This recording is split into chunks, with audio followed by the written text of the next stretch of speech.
الله أكبر الله أكبر.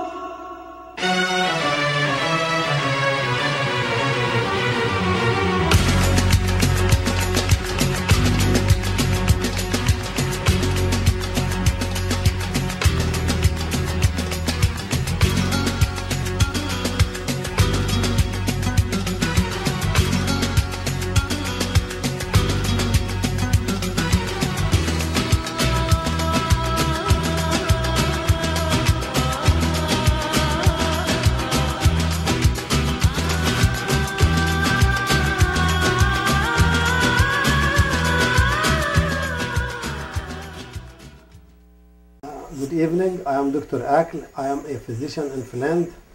Today we are honored to have Dr. Page. Dr. Page is the only physician doing minimally invasive procedures using laparoscopy for gynecological cancer. Dr. Page highly specialized in this area, and we're going to ask her more about those minimally invasive procedures. Welcome, Dr. Page. Thank you. Dr. Page, I understand you are the only one doing a minimally invasive procedure in Finland? I should say I'm trained in minimally invasive gynecology. I did my fellowship in Atlanta, Georgia for 1 year and then came back to Hurley Hospital. And you have been doing this for Hurley, and I understand you're doing this type of surgery on many tumors. On many cases, I mean. Yeah, yes. What is how you explain what is minimally invasive procedure? What you do exactly? Yeah, as the name indicates, minimally invasive surgery.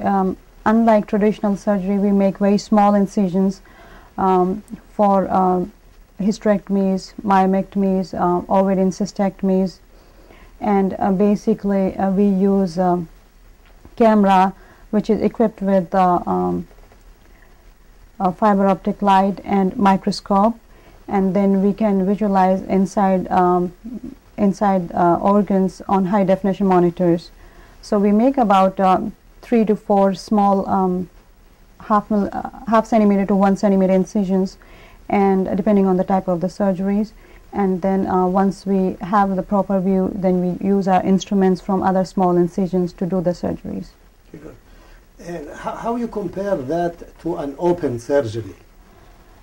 Yeah, as you know, the open surgeries, you make a big incision which are about anywhere from 10 centimeters to 15 centimeters for regular hysterectomy. So, and in my minimally invasive surgery, you make like a centimeter incisions. So there's less trauma to the body, far less blood loss, and there's very little scarring. Patients' recovery time is faster.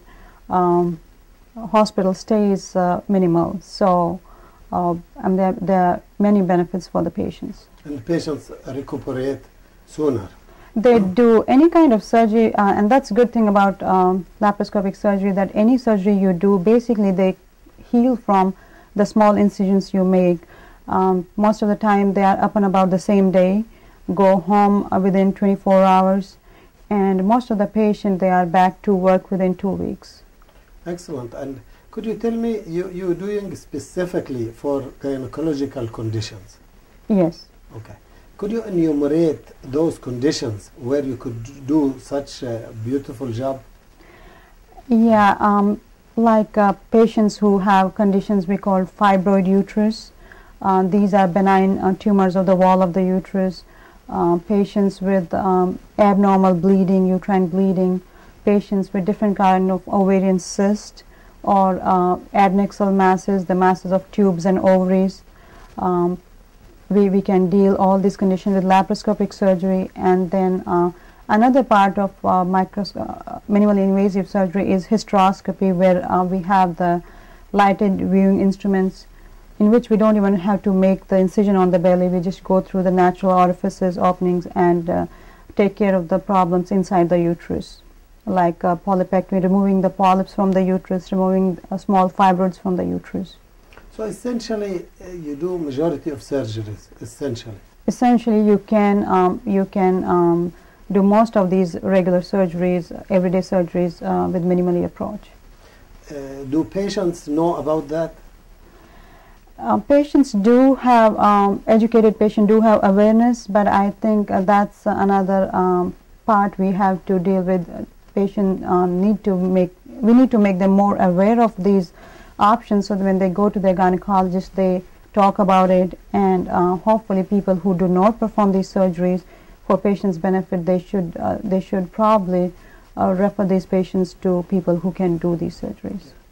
Is any problem with such surgeries, like any potential complications? As any surgery, the minimally invasive surgery also have risk of complications, and they are pretty much the same as traditional surgery. Complications for anesthesia, injuries to other organs, or blood loss, infections, but they are far less than traditional surgeries. Yes, and because the amount of scar and so on would be also smaller, so there would be less side effects later on. Yes, that's true, because the infection rate is almost close to minimal with minimally invasive surgery. Blood loss is again far less than traditional surgery. Anesthesia complication remains the same for both traditional and minimally invasive, but the complication of surgeries are definitely less than traditional surgeries. How do you compare that to Da Vinci or robotic surgery? Basically, the principles are the same. For robotic surgery also, you have to use laparoscope. The benefits for the surgeon are that it causes less fatigue, because the surgeon can sit on the console, and Da Vinci surgery is more helpful for people who really are not trained in laparoscopic surgery, because the robot makes it easier for them to do the suturing and certain procedures. But then again, you have to have basic knowledge of your anatomy, basic knowledge of your instrumentation, and how to perform the procedure. So the outcome is essentially the same. Outcome essentially is pretty much the same, but robotic surgery, you make a few more incisions. Yes. And the incisions could be a little larger than your laparoscopic surgery, because the robotic instruments are bigger than laparoscopic instruments. So your territory is the intra-abdominal area? Yeah, intra-abdominal, and we try to restrict ourselves to pelvis more. Okay. Yeah. Yeah, primarily. But Primarily, yes. So really, there is no advantage for patient to go for robotic if they go with someone like you to do minimally invasive procedure. Yeah, people who can do a laparoscopic surgery, they don't have to have a robotic approach, because you save time on docking, undocking, and essentially you can perform the same surgery in less time. Yes, it's just you have to be, the difference, the way I understand it, the surgeon has to be more expert, as in your case. Yeah, you have to be trained, you have to have your good hand-eye coordination, and you should be able to perform those surgeries with your straight stick instruments. So what's the future of minimally invasive procedure? As we talked about, I mean, having seen all these benefits patients get from minimally invasive surgery, we hope that we can convert all the open cases to minimally invasive, but it just slowly progressive. In 1990s, I think it was, or late 80s, when the gynecological procedure started, we thought by in next 20 years it will be converted to all minimally invasive, but we haven't still reached there. Still in the United States of America, about 70% of cases are still done, hysterectomies are done open, so lots of work to do. The most common surgery probably hysterectomy. Yes, after cesarean section, the most common gynecological surgery is hysterectomy, and 70% of them are still being done open cases. What about emergencies? Could it be done based for emergency situations, or mainly elective? No, we can do, and actually for that's how initially it was started for ectopic pregnancies, as we call, like tubal pregnancies. When they come in emergency with pain or bleeding, if they are if they are hemodynamically stable, that means that their blood pressure and pulse and they are stable, then we go ahead and do laparoscopic surgery, and then they are able to go home within few hours. Yes, that's very interesting. Is any specific area you wanted to talk to educate the primary care physicians who essentially refer the cases to you? Just want to give them any announcement, or you want to tell them more information they might want to need to know about your minimally invasive procedure? Yeah, I think it's important the women who go to their primary care that they emphasize on their annual exams or any problems, and sometimes ask them. Sometimes the patients are not very open to discuss their gynecological problems with their primary care physicians. So it's important that they ask if they have any gynecological problems, or do the pelvic exam. And if there is any problem or masses, or any patient has any symptoms, then it's good to talk to them about the options and refer to appropriate personnel. Do the primary care aware of that? I think some of them are, but it's still not widely spread. The awareness has to spread, and that's what we are planning at Hurley, that probably we should go and meet different primary care groups and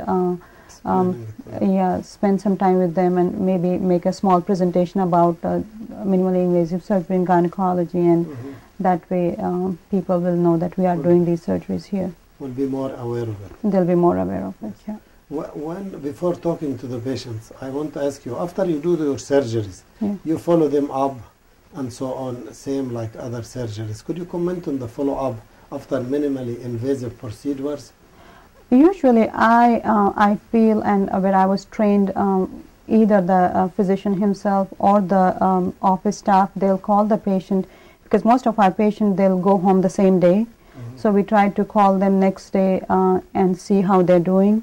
And then if they didn't have any complaint, they'll just come in 2 weeks post-op checkup before they want to go back to work. And of course, they can always call us back if they have any issues.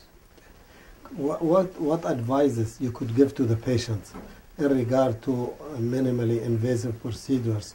Because I'm sure many patients don't know about it, and they go for those big open surgeries. Yeah. And those who know about it, could you make a small statement to the patients? Yeah, I think the people have to be aware, and it's always good to research these days. I mean, everybody has access to internet. If they know their condition, if they have somebody has fibroid or somebody has chronic pelvic pain because of endometriosis, they can always go on internet, search about what are the options, and when they go to their primary care or gynecologist, they should ask the questions: is this surgery possible for me, or am I a right candidate, or can you do the surgery, this kind of surgery for me? So that way they will know if their gynecologist can do that surgery, and if they cannot, then they always have an option to change their gynecologist or being referred to someone else who can do those surgeries. Could it be a part of diagnostic workup rather than a treatment? It is actually. Many patients, when come with different kind of complaints, pain, abdomen, and conditions like chronic pain, pelvic pain because of endometriosis, is a laparoscopic diagnosis. I mean, the patient come with symptoms, and you can think that it looks like she has endometriosis, but diagnosis is only made by laparoscope, and you take the biopsy, and pathologist gives you the diagnosis. So you can diagnose, and at the same time you can treat also. Yes. How you do that? And for endometriosis, as before, we used to think that if somebody has endometriosis, she has to have a hysterectomy. But last 10-15 years, there's enough evidence that you don't have to have hysterectomy. It's basically you have to excise the endometriosis from peritoneum or from the ovaries, and that usually take care of the disease, and patients have a better quality of life after that.